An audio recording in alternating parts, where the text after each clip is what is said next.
So, hello everybody. Good morning from the UK. Good afternoon to you, or good evening wherever you are. Thank you very much for joining this webinar to remind you of University of Plymouth International College here in the southwest of England. My name is Tim Gotzel. I'm Director of Marketing and Admissions for the college. I will ask my colleagues to introduce themselves, and then Dion also, if you would like to introduce yourself.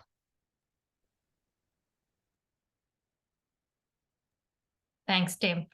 So good afternoon to everybody and good morning to my colleagues in the UK.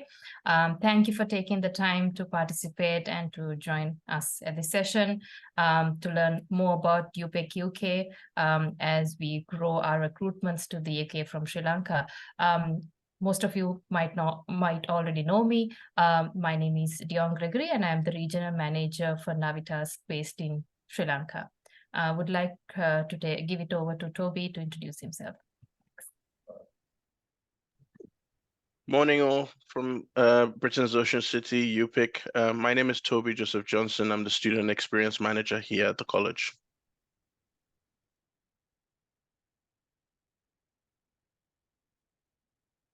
Mary? Or Nico? Hello from Don't be Plymouth. shy. Hello from Plymouth. My name's Mary. I'm the admissions coordinator here. And I'm Nico Staurenghi. I'm the admission manager here at UPIC. Okay, I think that's the introductions. We have a packed agenda that we're going to take you through over the next half an hour or so. So starting with the welcomes, the introductions, thank you everybody for joining and the meet the team. We then will take you through all of our entry requirements, our admissions processes, information about payments. We'll talk about the CAS and try and clear up any confusion or uncertainty there may be about the CAS process. We'll take you through all of our important dates, so application deadlines, payment deadlines, CAS deadlines, both for the January and May intakes. We'll share with you some of our student success stories. We'll talk about ways in which we may be able to support your recruitment efforts on our behalf in country. We'll take you through the product range for UPIC programs, talk to you about scholarships, about accommodation, about our social media presence where you can find us online. We'll also, at the end, we have some frequently asked questions it will go through. But if you have other questions, you are, of course, more than welcome to ask questions as we go along. And we'll be sure to leave time at the end as well in case you have additional questions. So that's our agenda for the next half an hour or so. The UPIC team. So you can see me there kind of on the second row, Tim Gotzel, I'm Director of Marketing and Admissions. We have a great admissions team now, led by Nico and by Mary, and we have 3 admissions officers. So if you've ever had a previous experience with UPIC or Navitas of slightly slower turnaround times and you would wish, we're in a much better position now to provide at least 48-hour and hopefully 24-hour turnaround times on any applications that you submit. You'll also see Toby's name there. Toby leads our student experience team, working hard to make sure that all of our students have a positive experience of the college. So that's the UPIC team, small but perfectly formed and compact, and everybody here to help. We're a small team, so don't worry about who to contact about what. If you have contact details of any of us, then we'll make sure your inquiry is dealt with and shared with the appropriate person if needs be. Entry requirements for Sri Lanka. Nico, Mary, would one of you like to take us through that, please? Sure. Okay, so we got 3 different entry level at UPIC. Got foundation, first year direct entry, and pre-master. So for the academic entry requirement, as you can see, for foundation, we need to receive evidence of completion of the Sri Lankan O-level GCE with at least 5 passes. For year 1 direct entry, we need evidence of completion at advanced level with at least 3 passes as C or 4 passes as S or above. And for pre-master, we will need a bachelor degree or a university qualification equivalent to a UK HND, higher national diploma. For some subjects where they're quite heavy in science and maths, we would also need, as specified on our website, some good grades in science subject, biology, chemistry, physics, or in maths, or both of them. For example, for engineering program, we'll need good grades in physics. And for what regards the English requirement, the two tests that we currently accept, we got the academic IELTS and the academic Pearson, PT, which we accept. With regards to other conditions that you might find on your student offer, if they got a study gap, we request a CV in which they need to show relevant experience, and they need to show starts and end dates of all activities and work experience without gaps. Also, in case of study gap, we'll need a personal statement. It's very important that the student will provide unique answers to explain, for example, why they chose UPIC, why the UK and not other countries, why a specific program, as that will then need to be assessed and approved by our academic board along with all the other student documents. If your applicant has had previous visa refusal in the past for UK or any other country, we'll need a copy of the refusal letter, because again, it will need to be assessed and approved by our academic board. If there are some discrepancy on the document regarding the applicant names, date of birth, then we need to receive some document to explain why there are these discrepancies. For example, if there has been a change of surname because they got married, a marriage certificate. And the important thing is that since we are now using StudyLink, it's important we receive all the document, all the communication via our StudyLink agent portal, so that we can keep everything together, all the communication, all the document related to a specific applicant. With regards to, with regards to the payment, so when a student receive an unconditional offer from us, which is usually after the interview, because for all the Sri Lankan applicants, the last condition in the offer to meet is the admission interview. So in regard to the payment, the deposit is 100% for pre-master, which is because it's a shorter program, and 50% of the tuition fee for the undergraduate program, so foundation and year one. Our academic fees are at the bottom of this slide. So you can see for foundation, 15,250, first year, 16,250, and pre-master, 9,500. With regard for the payment deadline, it's 24 November for this intake. If we receive payment after that day, we might consider them, but we might request that the applicant confirm that they're going to apply for priority visa or super priority if they apply from a country where the super priority visa service is available. But yeah, after the 24th of November, there is no guarantee that we will be able to raise a CAS in time for the January intake. With regards to how to make a payment, now we're using Flywire, and but there will be a link on the offer letter, but there is also a link on our website on how to pay via Flywire.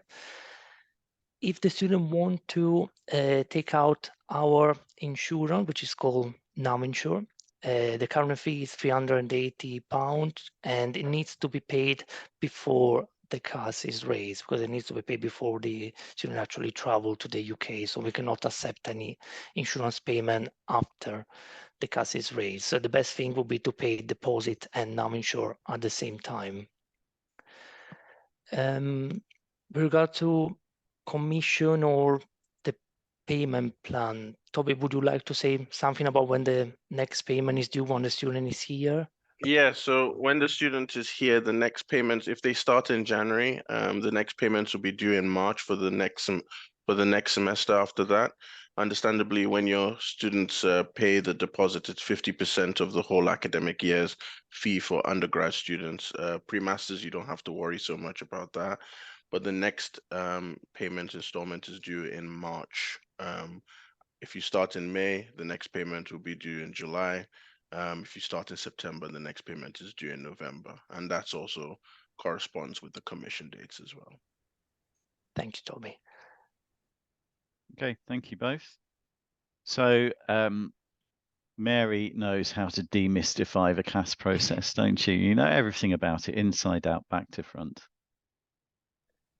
Okay, so one of the benefits of being in Plymouth is that we are granted a license. It's the university's license for issuing CAS, but we are trained to do that. So we can actually issue the CAS from this office, which means that we can be quite quick once we've got all the documentation in.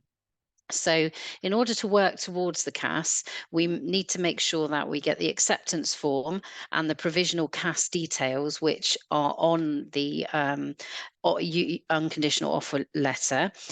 We need to get any amendments made, and we need to get that back first. If the student is under 18, then on the form there will also be an extra section for putting in the parents' signatures and for UK Guardian details. We'll also verify those to make sure that the Guardian is aware that they are being used. And we also need a parental consent form and a birth certificate for under 18s to make sure that they are okay. We will then, once we've got that in and the payment's been made, we will send out a pre-CAS checklist, which is just an online form from the university, quite a simple one to fill in. And that gets submitted back into the uni. And once we've got that one back, we will then request the bank statement, so the financial evidence. So we need this for UKVI purposes. So we're not ever being difficult if we're asking for things. We're asking for things to make sure that your student has the documentation that they will need for their visa application, and to give them the best chance of presenting a set of documents that will pass those requirements. So we ask for the bank statement to show enough money, and that will be the remaining part of their first year of study fee. So if it's a postgrad, then that's fine. They just need to show the 9,207 living costs. If they're an undergrad, then it's 9,207 plus the remaining 50% of, or whatever they haven't paid of their first year. That needs to show in the account for 28 days or more, but must end no more than 31 days prior to the visa application. So it must include the contact details of the bank, and that is a UKVR requirement, not us being difficult. So please make sure that when you submit it, that a phone call could be made to the bank, or an email could be sent to the bank if necessary. The bank statement must be in the student's name, or a parent or legal guardian only. We can't accept business accounts or accounts of a third party that isn't directly related to the student as a parent. If it isn't in the student's name, then we need the letter of consent, and we have a form that we can send to you for the person to make personal. And we would then also need the student's birth certificate to prove the relationship. Once we've verified the bank statement and all is okay, we will then raise the CAS. And our only request after that is that they apply for their visa really quickly soon after, because it means that all of those documents that we've checked will be in date and will be presentable. We then require that the students let us know as soon as they've got their visa, so that we can make sure that Toby's team can then be on hand to help with the arrival details and all of that. So that's the CAS side of things. Shall we maybe just pause there for a moment in case you have any questions about admissions processes, about payment, about the CAS? Anything that's not clear, please do feel free to ask.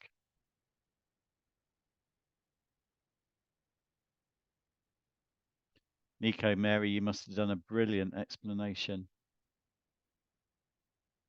Any questions, or shall we move on? Okay, let's move on. Toby, tell us about dates. Happy to do so. So yeah, the dates that we can see here, some of the important dates, as you can see, for January 2024, the latest enrollment day, sorry, I thought that was like orientation week. The latest enrollment day is the 2nd of Feb for undergrad and 22nd of January. But in my view, that shouldn't be the prior major focus. The major focus should be when enrollment starts. Students pay a lot of funds to study here, and it's important that they're here right from the beginning of the orientation program, even earlier if possible, should they want to move into their accommodation, settle down. We're working with our accommodation provider to offer some really good incentives to arrive on time. So it'll be good for students to apply as soon as they can, really. They can do so right now if they're coming for a January intake. They can even apply for accommodation for September next year right now, because they're taking bookings at the moment. It's very important that students, take a look at that. As you can see, the enrollment for the undergrad and postgrad starts on the 15th of January. Classes start on the 22nd. I'm sure Mary touched up on it in regards to getting all the documents through in time for CAS issuance, but you can see for the priorities for the standards, those dates are there, as well as the payment deadlines. So payment deadline at the moment is the 24th of November, and the app deadline I know is saying 10th of November, but I think we are still taking a few more applications for January. For May, quite similar as well, just slightly different in the enrollment start dates for undergrad and postgrad. For May, we tend to have only our foundation business programs available for undergraduate students, but everything should be available for our PG students. So all our offerings are available, and the deadlines are there written on the screen. Thanks, Toby. I would pick up on something that you said there, and absolutely want to agree and reinforce it, that we have these latest enrollment dates, but the earlier a student joins us, the greater their chances of success. And it's just so much easier if they're in their accommodation, they know their way around the university and the city before teaching starts. That's just so much easier a way to become integrated into living and studying here. And also to emphasize something that Mary was saying before about these deadlines. So we don't have any of these deadlines to make life difficult for you. We set these deadlines because we're working back from the dates that we need to work with to make sure that if we get an application in, we issue an unconditional offer, we can then get the payment in, get the CAS out, and your students can make a successful visa application. So we think these are the kinds of timescales involved which will maximize the chances of your students making a successful visa application and joining us on time. So that's why we set these deadlines. None of them are absolute. If you think somebody can process their application quicker, if they have everything in place, then absolutely we can have some flexibility around that if you ask us. But we set these deadlines because through standard processes, that is kind of how much time we just need to get everything processed. But if we need to be flexible, and we can be, we absolutely will be. So please do just let us know. Moving on, student success. Really important point here to make is what motivates us at UPIC more than anything else is the success of our students. So we're actually a little bit disappointed with that 85% number. We want to get those numbers higher. So that's 85% currently of students who join UPIC going on to graduate successfully from university with a University of Plymouth degree.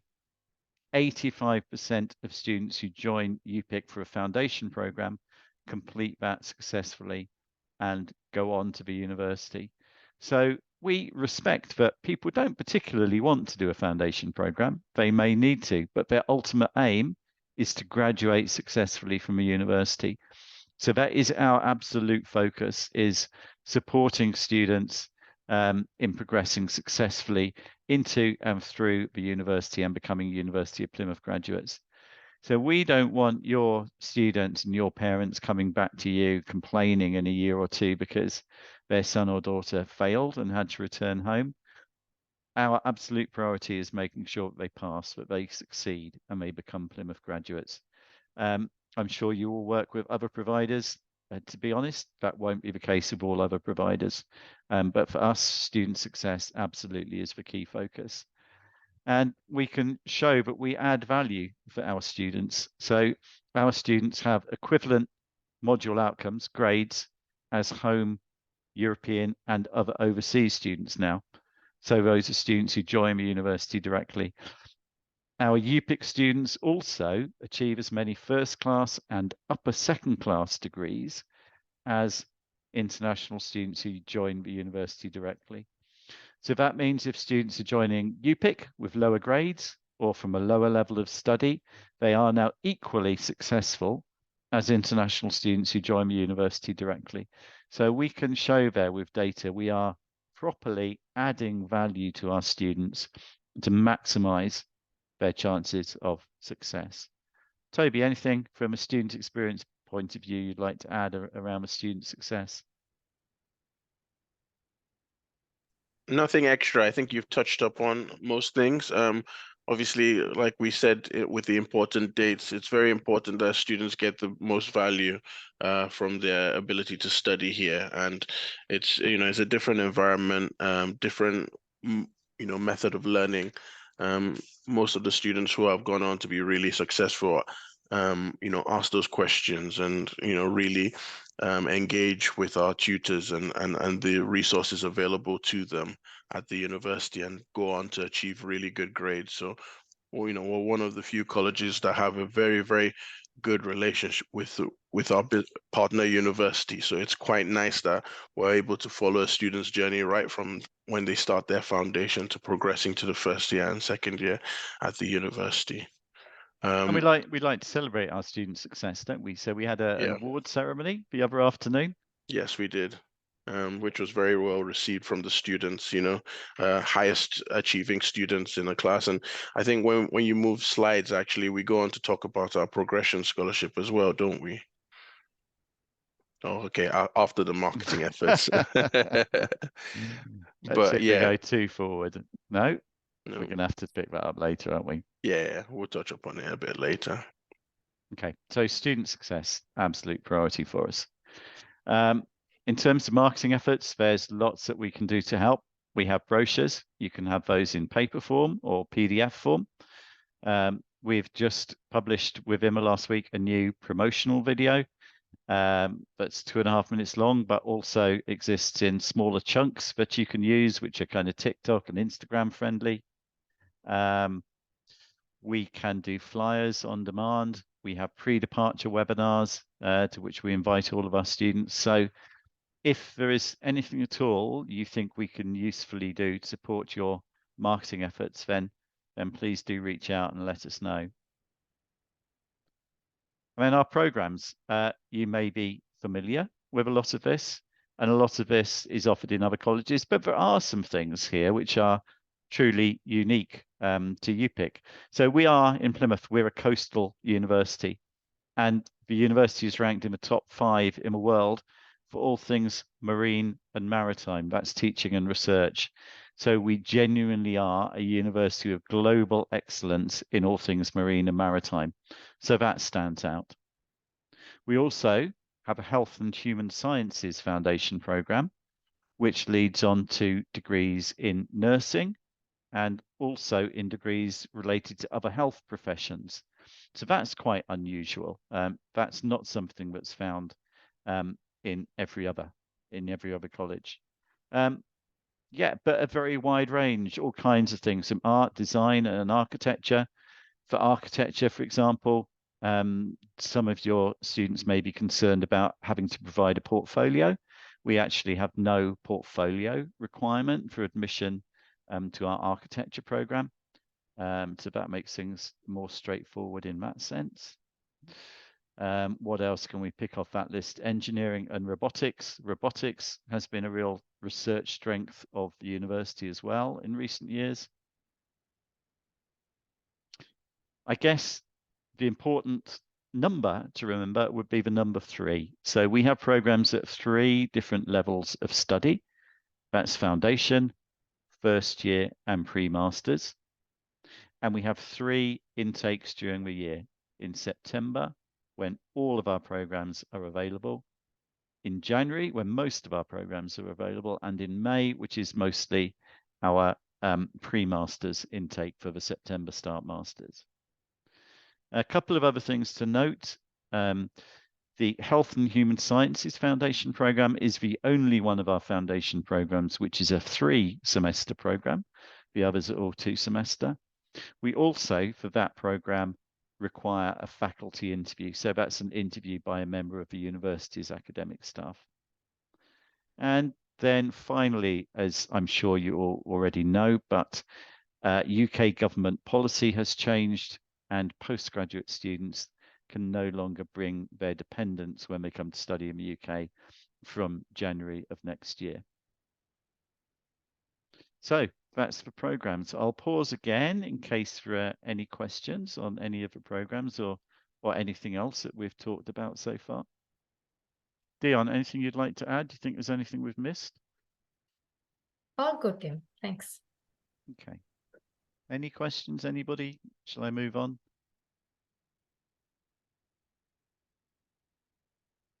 Nico, Mary, would one of you like to talk about English? Yeah, sure. As we mentioned before, the most common English tests that we receive are the academic IELTS and the academic Pearson PT. We cannot accept the PT online or the PT version, but we do accept the academic. If a student has got an IELTS or a PT, but they don't meet exactly our entry requirements, which will be 5.5 overall for foundation, 6 overall for first year and pre-master, we no less than 5.5 in any band. Before some of our intake, the university delivers some pre-sessional English program. Currently online at the moment before the January intake, we should have a 2 weeks online pre-sessional English program for those who got their English test, but they're just a half point short in one band. In that case, they can apply to attend the 2 weeks online pre-sessional English. And then if they successfully completed, then they will receive the CAS after the pre-sessional English program to then apply for the main program here with UPIC. In particular, before the September intake, we have more pre-sessional English courses available, more longer duration. So for students who have lower scores in English, for example, got 6 weeks, 8 weeks, and in some cases, 11 weeks. Last summer, we had the choice between online pre-sessional English and on-campus pre-sessional English. So they would have received the CAS just before starting the pre-sessional. And in some other cases, like just before the January intake, they may only be online. But yeah, in case your student has got an English test and they're slightly shorter in some scores, please take into consideration the possibility that there might be a pre-sessional English program that we might add to their offer. The same, for example, if they are slightly shorter in their academic grades, if they don't meet exactly our entry requirement, but are slightly shorter, our suggestion would be to apply anyway, because we might refer their application to our academic board for them to assess together with their CV and personal statement. And they might decide, yeah, actually, even if they don't meet exactly our entry requirement academically, but they got a stronger personal statement, a stronger experience in their CV, so we are still happy to make them an offer. Can I also add that some of the Sri Lankan universities work in partnership with the University of Plymouth, and if one of your students, it would be a pre-master student, if they have already studied a University of Plymouth degree over in one of your Sri Lankan universities, we are allowed to use that to exempt the IELTS because the teaching would have been done in English. So that's unique. So that's quite an exciting extra for Sri Lankan applicants. Good point. Thank you, Mary. Toby, your moment. Toby loves talking about scholarships. I will, though, start by saying we do have some scholarship awards available now for January, specifically for Sri Lanka. and that will depend on early payment. So if you can get applications to us, we can process everything and receive a payment by the 24th of November. We will be able to offer some £1,000 early payment discounts. I'm not sure even Dion knew that, because that's quite new news. But hopefully that will be welcome to you and to your students. Thanks, Tim. I do love talking about discounts and scholarships, because I think, students will be rewarded for, achieving really good academic results and engaging with us. The lovely student you can see there called Gia recently won the Academic Excellence Award. So she's progressed from us first year degree in business to her second year, and she's now gotten 50% off her tuition fees for the second year, and she's able to apply for that again when she progresses to the third year, should she achieve really good academic grades. But that's not the only potential, award available to give you a discount towards tuition fees. There's also the progression scholarship for when any undergrad student moves across to the qualifying faculty. As you can see, there's a list there of faculties that are providing these £2,000 scholarships. So yes, there is that potential where a student could come in, maybe apply and get that early bird discount of £1,000, progress across to the university, get £2,000, achieve really good academic grades, and get 50% off their final year. So there are possibilities, but a student needs to be engaged. They need to attend all their classes, and they need to perform very well academically, like I've continuously said throughout this slide. It's 85% attendance, isn't it, More Toby? than 85% attendance. So you should have 100%, really. Every We'd student expect should have anyway, that. absolutely. We'd Yeah. expect 100%, but Yeah, absolutely. 85% and above to qualify Yes. for the scholarship. If I bought a burger, I want 100% of the burger, not 85% of it. No, but you'd leave for pickles, wouldn't you? Nah, not really. Okay, any questions on scholarships before we move on? Okay. So I'm Virtual just going tour. to. Are you driving, Toby? Yes, I am. We're going to take you on a very exciting drone tour now. So maybe look away if you have a fear of heights.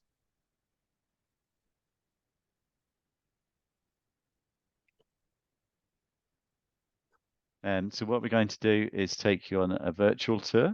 So we can take you over the city of Plymouth. We'll show you where the university is located relative to the city centre and the waterfront, just so you can get an idea of the environment that we're in. If you could just stop sharing, apologies, sorry. Yeah. Then I shall come on. Can everybody see my screen okay? I think it's loading, but it's Not not quite yet. there yet. There we go. Oh, yeah. So yeah, welcome to Britain's Ocean City. And as you can see, right in the center of the city is the city center campus, University of Plymouth. Where we are right now is called Plymouth Hoe. It overlooks the ocean, as you can see. We have ferries that come in from Santander and Roscoff, so from Spain and France quite frequently. So there's loads of hospitality part-time jobs available for students on those ferries, should they wish to take part in that. At the moment, most of you, I'm sure you've seen our branding, some of our guides, you've had a look at our website, and you've seen this lighthouse. This lighthouse is called Smeaton's Tower. It's a beautiful, sunny location where quite a few of us come for lunch and go for our walks on the weekend. So really nice place for students to visit. Do you have time for lunch, across Toby? here. Well, what can I say? I've got to keep this body up, don't I? Sutton Harbour is home to loads of restaurants and cafes. So quite a few students. I think even one of our admissions officers has had a part-time job here in the Navy, and I think that's where we're having our Christmas do this year. So that should be nice. Looking forward to that.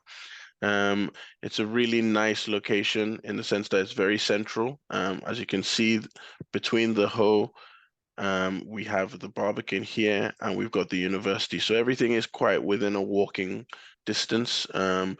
In regards to transportation, the costs are are low in the sense that students don't need to take a taxi to come into into class every week, or go to the train station or travel to other regions. Everything is quite central. And On the campus, accommodation is close by as well, isn't it, Toby? So yes. all of the student accommodation, the university's halls, and also the private providers, that can be within a very easy walking distance of the city centre, of the university campus, of the college, and of the waterfront. So it's a very convenient student city, also a very affordable student city. So we have rents that typically start from around £100 a week. There can be some which are less than that, but that's a good figure to work from. And at that kind of level, you're talking about prices which maybe are half of London prices or other big city rent prices. So a lot of money, but much more affordable as a student city than many other university towns and cities in the UK.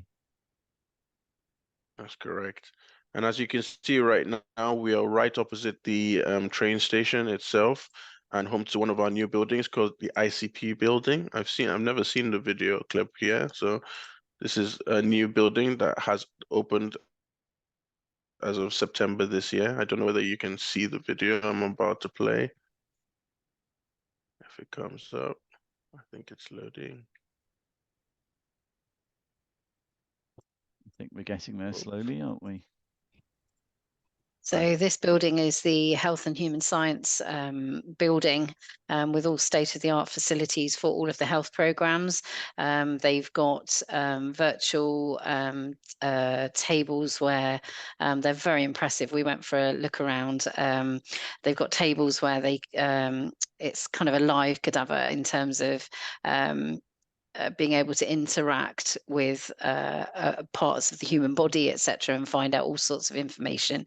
They have rooms where there's situations set up for students to deal with, so real life situations. So it's very much hands-on learning, incredibly well resourced, brand new facility over there, which is really close.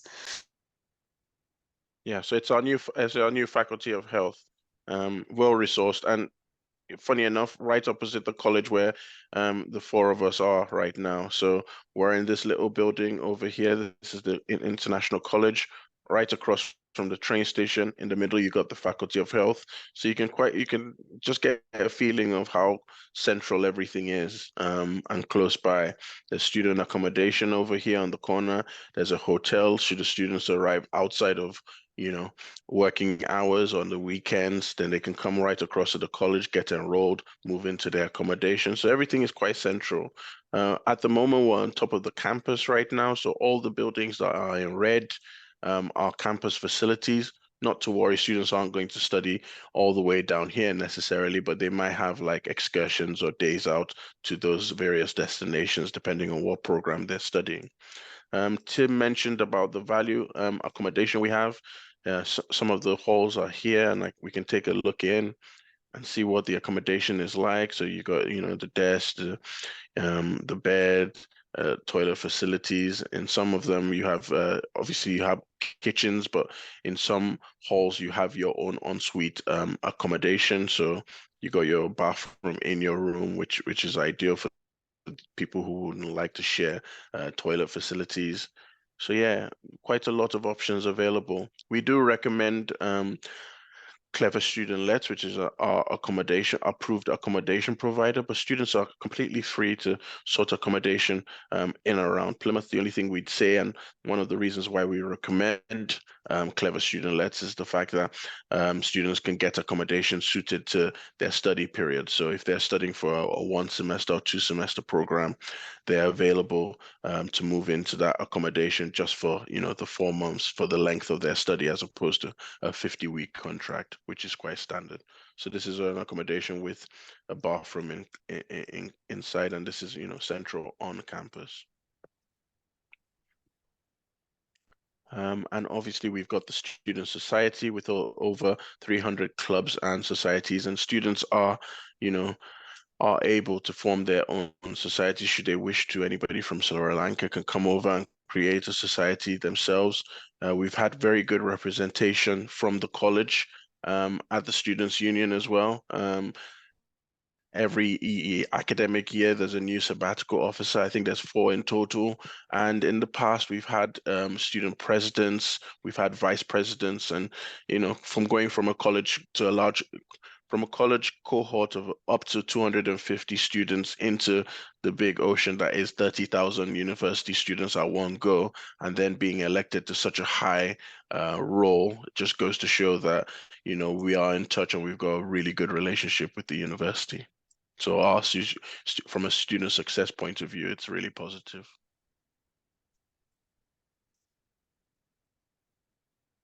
I shall stop sharing now, but what I'll do is I'll pop the URL for this link, because I think it's a very good conversion tool for anybody who would like to just get a feel of what Britain's Ocean City and what UPIC provides.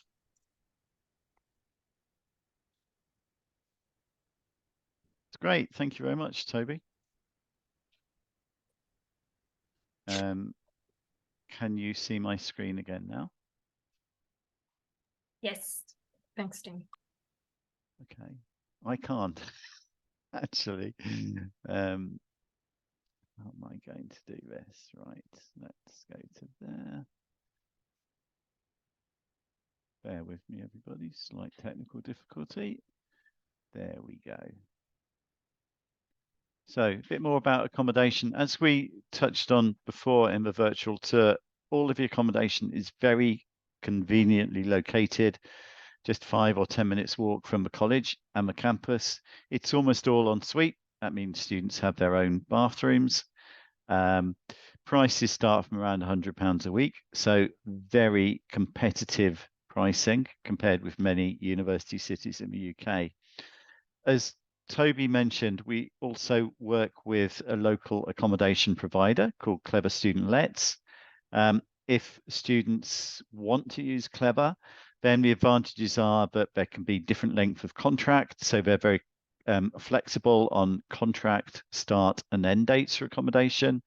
They provide a complimentary bedding pack for every student, for example, and they provide help with moving everything into the accommodation, moving day help as well. So yeah, as we mentioned, we have an application form for Clever on our website. That doesn't mean students have to use them, but we know them well. We meet regularly with them almost every day. So we absolutely understand the accommodation they have available, and they understand our students' needs.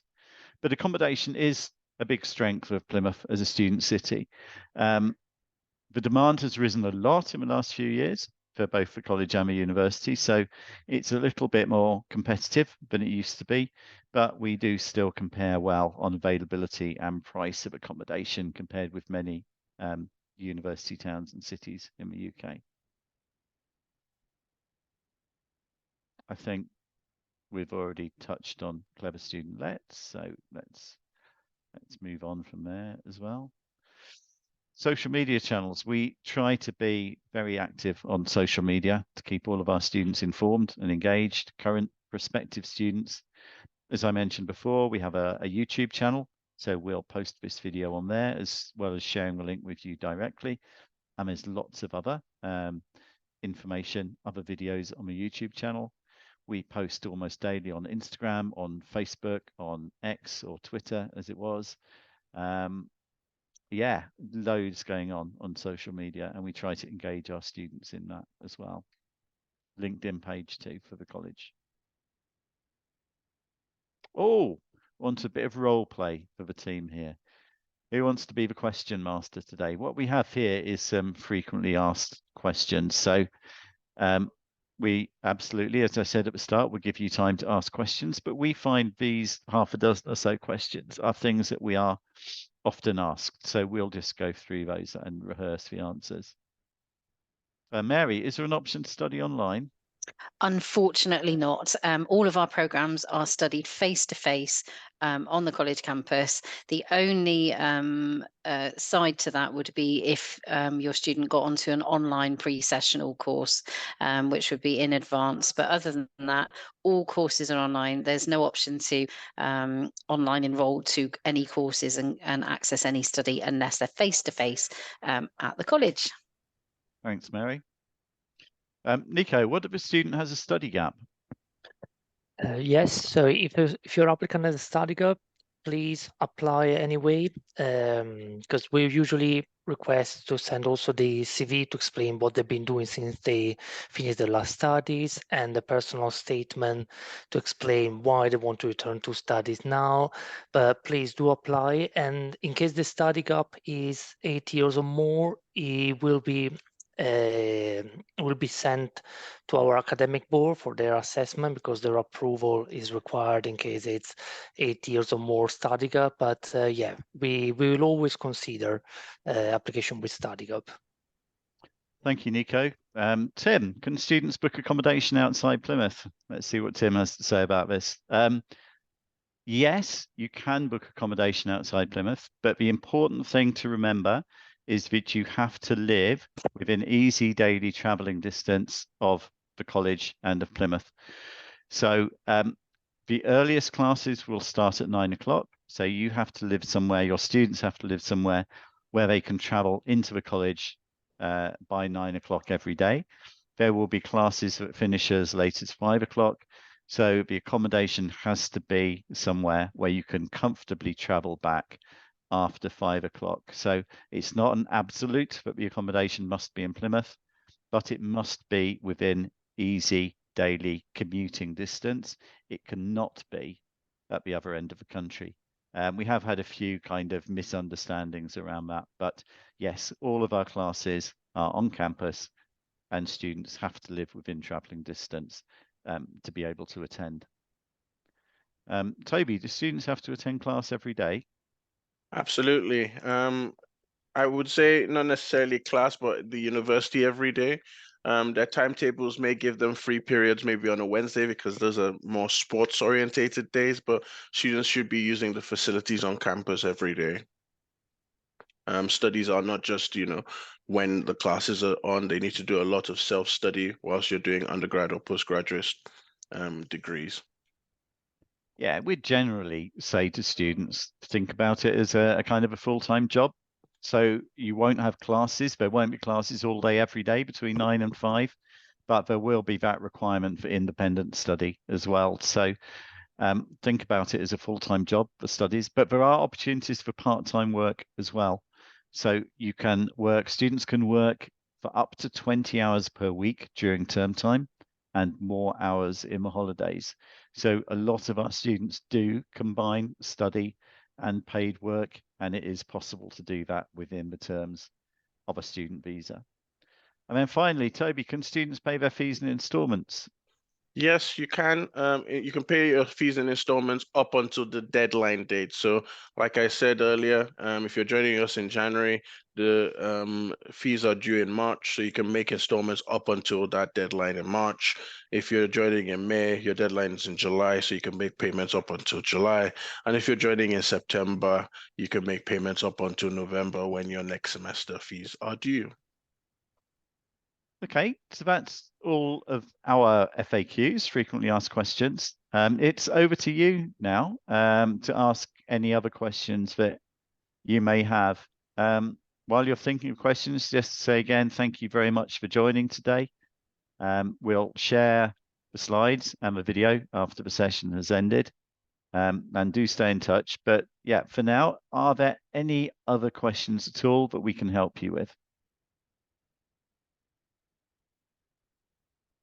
Thank you so much, Tim, Toby, Nico, and Mary. I think there was a question in the chat box, but sort of disappeared surrounding IELTS, but I think Mary has already cleared that out. So yeah. The floor is open to questions to our dear partners. Feel free to unmute and you can ask. We are here to support you along the way. So if not, you can always drop in your questions in the chat box.